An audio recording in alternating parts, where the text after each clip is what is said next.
បើលោកពូទីននៅបន្តព្យាយាមចង់យកប្រទេសអ៊ុយក្រែនទាំងមូលទេអាចនឹងឈានទៅដល់ការដួលរលំនៃប្រទេសរុស្ស៊ីណាគឺការព្រមានហ្នឹងគឺការឡើងបន្ទាប់ពីរុស្ស៊ីបានបើកការវាយប្រហារយ៉ាងខ្លាំងតែម្ដងទៅលើ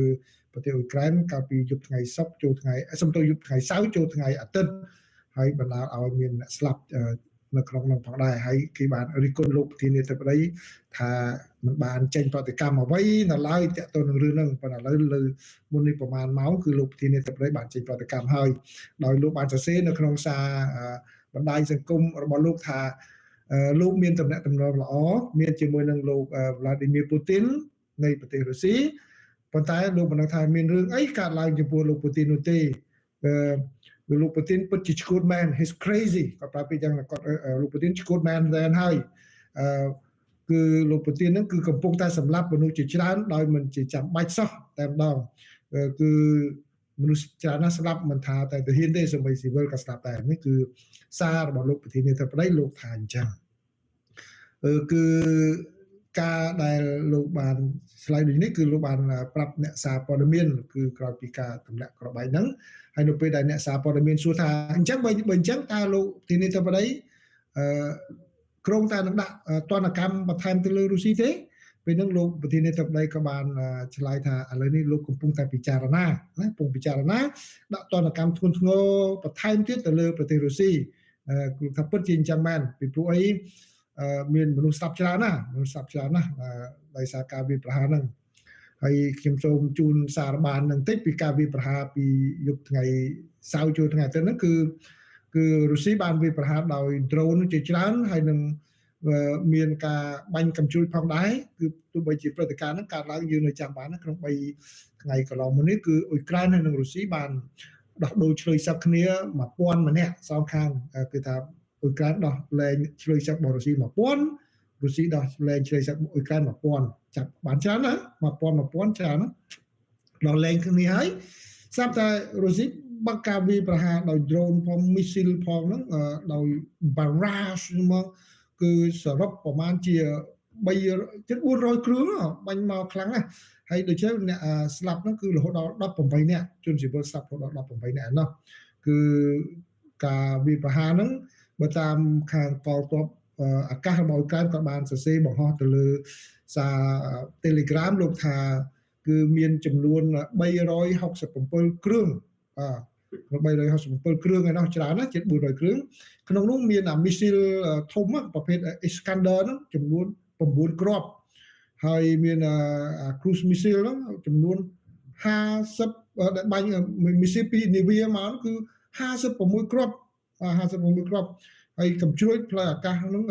ធំហ្នឹងគឺ4គ្រាប់ទៀតបាទគឺច្រើនណាស់ហើយគឺបាញ់វាយប្រហារទៅលើគោលដៅទូទាំងប្រទេសអ៊ុយក្រែនតែម្ដងគឺបាញ់ច្រើនមែនតើបាញ់ស្រោចទៅលើអ៊ុយក្រែនខ្លាំងហើយដោយឡែកកងកម្លាំងរបស់អ៊ុយក្រែននឹងគ្នាបានទប់បានកំជ្រួចនឹងបាន45ដើមហើយនឹងបាញ់ទម្លាក់យន្តហោះគ្មានមនុស្សបាល់នឹងចំនួន266គ្រឿងបាទអញ្ចឹងបានន័យថាចន្លោះឆ្លោះចូលនឹងច្រើនដែលធ្វើឲ្យខូចខាតអ៊ុយក្រែនជាច្រើនទូរទស្សនិកជនលោក Volodymyr Zelensky ប្រធានាធិបតីអ៊ុយក្រែនបានលើកឡើងថាភាពស្ងៀមស្ងាត់របស់សហរដ្ឋអាមេរិកចំពោះទង្វើរបស់រុស្ស៊ីគឺស្មើនឹងការលើកទឹកចិត្តដល់រុស្ស៊ីលោកប្រធានាធិបតី Zelensky របស់អ៊ុយក្រែនបានចោទប្រកាន់ថាភាពស្ងៀមស្ងាត់របស់អាមេរិកបន្ទាប់ពីការវាយប្រហាររបស់រុស្ស៊ីនៅពេលថ្មីៗនេះគឺជាការលើកទឹកចិត្តដល់ប្រធានាធិបតី Vladimir Putin បន្ទាប់ពីការវាយប្រហារតាមអាកាសដ៏ធំរបស់រុស្ស៊ីការវាយប្រហារទាំងយប់នេះបានមើលឃើញរុស្ស៊ីបើកការវាយលុកដោយយានដ្រូននិងមីស៊ីលចំនួន367គ្រឿងនិងគ្រាប់ដែលជាចំនួនខ្ពស់បំផុតក្នុងរយៈពេលតែមួយយប់ចាប់តាំងពីលោកពូទីនបានចាប់ផ្ដើមសង្គ្រាមនៅឆ្នាំ2022មកមិនដែលមានចឹងហើយណាមនុស្ស13នាក់រួមទាំងកុមារ3នាក់បានស្លាប់និងរាប់សិបនាក់ទៀតរងរបួសក្នុងការវាយប្រហារយប់ទី2ជាប់គ្នានៅទូទាំងប្រទេសអ៊ុយក្រែនកាលពីថ្ងៃអាទិត្យការវាយប្រហារទាំងនោះបានកើតឡើងមួយថ្ងៃបន្ទាប់ពីការវាយលុកមួយនៅក្នុងចំណោមការវាយលុកដ៏ធ្ងន់ធ្ងរបំផុតជាច្រើនលើរដ្ឋធានីគៀវក្នុងរយៈពេលជាច្រើនខែមកនេះលោកប្រធានាធិបតីសហរដ្ឋអាមេរិក Donald Trump បានបញ្ចេញប្រតិកម្មកាលពីល្ងាចថ្ងៃអាទិត្យដោយប្រាប់អ្នកសារព័ត៌មានថាលោកមិនសប្បាយចិត្តនឹងអ្វីដែលលោកពូទីនកំពុងធ្វើនិងកំពុងសម្លាប់មនុស្សជាច្រើនបែបនេះ នាយការព័ត៌មានវិវត្តជុំវិញបញ្ហាសង្គ្រាមរុស្ស៊ីនិងអ៊ុយក្រែនវិញទូរទស្សនិកជនលោក Donald Trump បានគម្រាមដំឡើងដាក់ទណ្ឌកម្មបន្ថែមទៅលើប្រទេសរុស្ស៊ីនិងបានហៅលោក Vladimir Putin ថាជាមនុស្សផ្ដេសផ្ដាសការគម្រាមនេះក៏បានកើតឡើងបន្ទាប់ពីរុស្ស៊ីបានបង្កើននូវការវាយប្រហារយ៉ាងសន្ធាប់ជាថ្មីចូលទៅលើទឹកដីអ៊ុយក្រែនដែលត្រូវបានគេមើលឃើញថាជាការវាយប្រហារតាមអាកាសដែលខ្លាំងក្លាមិនធ្លាប់មានចាប់តាំងពីសង្គ្រាមផ្ទុះឡើងនៅឆ្នាំ2022មកប្រធានាធិបតីសហរដ្ឋអាមេរិកលោក Donald Trump បាននិយាយថាលោកមិនសប្បាយចិត្តចំពោះលោក Putin បន្ទាប់ពីរុស្ស៊ីទម្លាក់គ្រាប់បែកទៅលើអាកាសធំបំផុតទៅលើអ៊ុយក្រែនចាប់តាំងពីសង្គ្រាមផ្ទុះឡើងឆ្នាំ2022មិនដែលមានទេលោក Trump បានហៅលោក Putin ថាជាមនុស្សផ្ដេសផ្ដាសខ្លាំងណាស់លោកបានប្រាប់អ្នកសារព័ត៌មានថារូបលោកមិនសប្បាយចិត្តនឹងអ្វីដែលមេដឹកនាំរុស្ស៊ី Putin កំពុងធ្វើទេលោកបានសម្លាប់មនុស្សជាច្រើនហើយលោកមិនដឹងថាមានអ្វីកើតឡើងចំពោះលោក Putin នោះទេ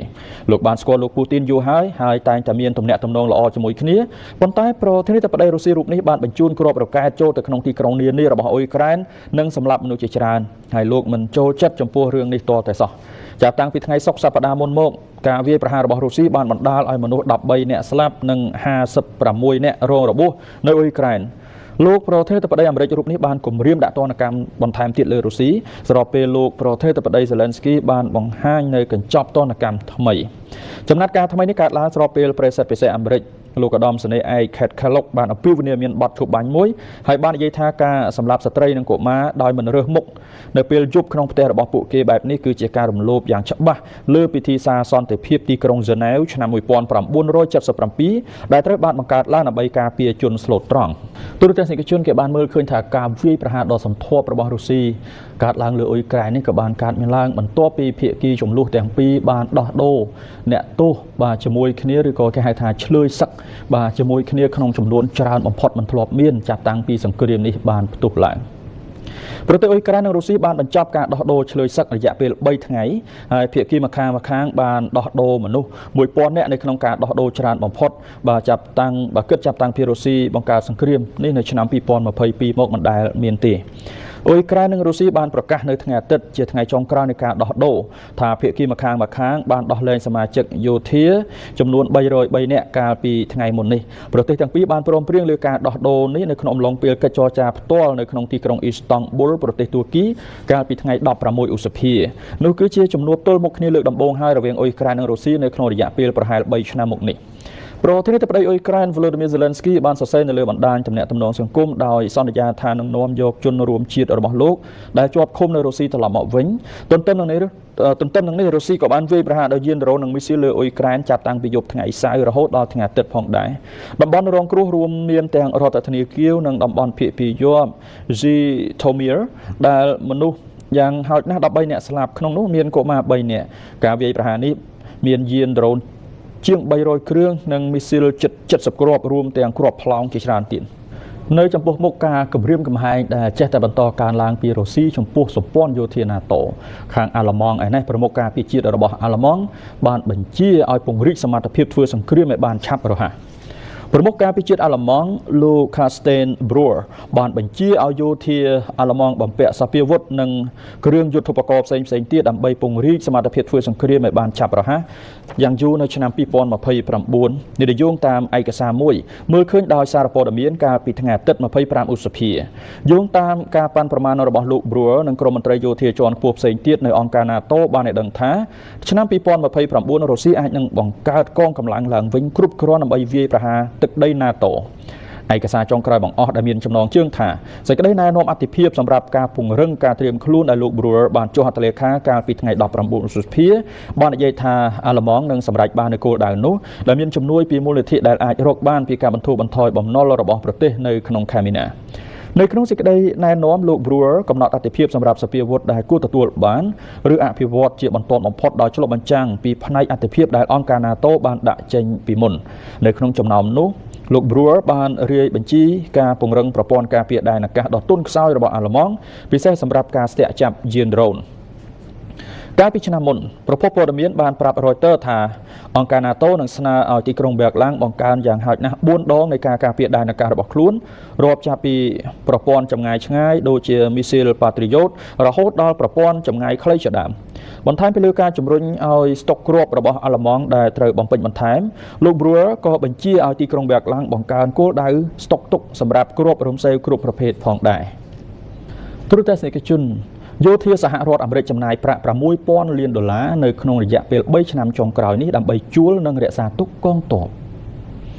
យោធាសហរដ្ឋអាមេរិកបានចំណាយប្រាក់ជាង$6,000 លាននៅក្នុងរយៈពេល3ឆ្នាំចុងក្រោយនេះដើម្បីជ្រើសរើសនិងរក្សាទុកសមាជិកកងទ័ពដែលជាយុទ្ធនាការកំពុងកើនឡើងដើម្បីប្រឆាំងនឹងកង្វះការចូលបម្រើការងារយោធាការលើកទឹកចិត្តផ្នែកហិរញ្ញវត្ថុនៅក្នុងការចុះឈ្មោះសារជាថ្មីចូលទៅក្នុងកងទ័ពទ័ពជើងទឹកទ័ពអាកាសនិងកងម៉ារីនបានកើនឡើងយ៉ាងខ្លាំងពីឆ្នាំ2022រហូតដល់ឆ្នាំ2024ដោយផ្នែកកងទ័ពជើងទឹកបានចំណាយលើសពីវិស័យផ្សេងទៀតនេះដែលយោងតាមតួលេខសរុបដែលផ្ដល់ដោយសេវាយោធាចំនួនសរុបនៃប្រាក់រង្វាន់ជ្រើសរើសទាហានថ្មីក៏កើនឡើងជាលំដាប់ដែលជំរុញដោយកំណើនគួរឲ្យកត់សម្គាល់នៅក្នុងការចំណាយដោយកងទ័ពជើងគោកនិងកងម៉ារីន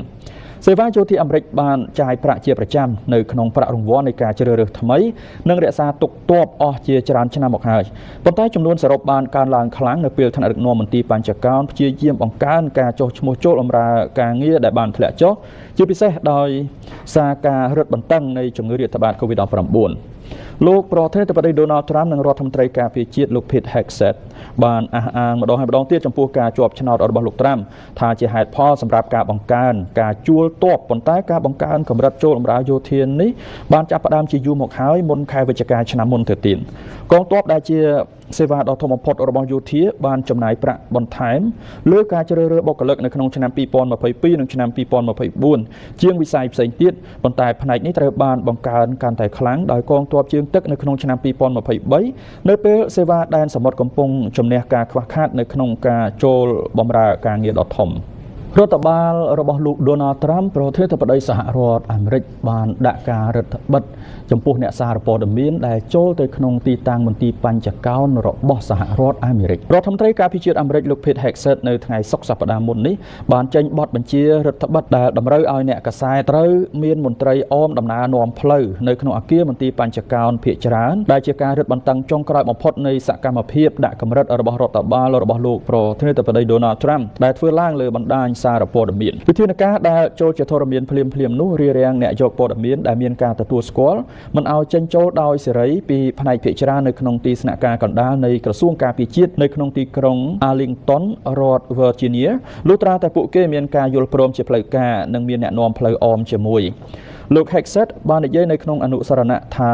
ខណៈដែលក្រសួងនៅតែបដិញ្ញាធ្វើឲ្យមានអំឡាភាពក្រសួងការពារជាតិអាមេរិកក៏មានកាតព្វកិច្ចស្មារតីគ្នានៅក្នុងការការពារឯកសារសម្ងាត់និងព័ត៌មានរសើបព្រមទាំងសន្តិសុខប្រតិបត្តិការជាតិដែលជារឿងចាំបាច់មិនអាចផ្លាស់ប្ដូរបានសម្រាប់ក្រសួងសមាគមសារព័ត៌មានមន្ទីរបញ្ចកោណដែលជាអង្គការសមាជិកតំណាងឲ្យផលប្រយោជន៍នៃអង្គភាពសារព័ត៌មានគ្រប់ដណ្ដប់លើយោធាអាមេរិកបាននិយាយថាច្បាប់ដាក់ដែនកំណត់ថ្មីនេះហាក់ដូចជាការវាយប្រហារដោយផ្ទាល់ទៅលើសេរីភាពសារព័ត៌មាន